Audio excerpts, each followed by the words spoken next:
ลุงค้ามันนี่ก็มาปลูกต้นไม้ไม่หย่อง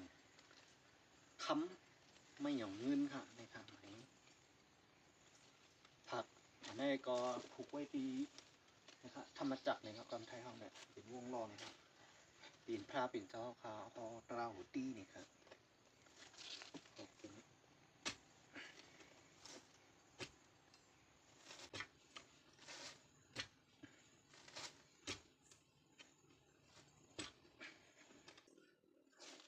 หักเทียมอันนี้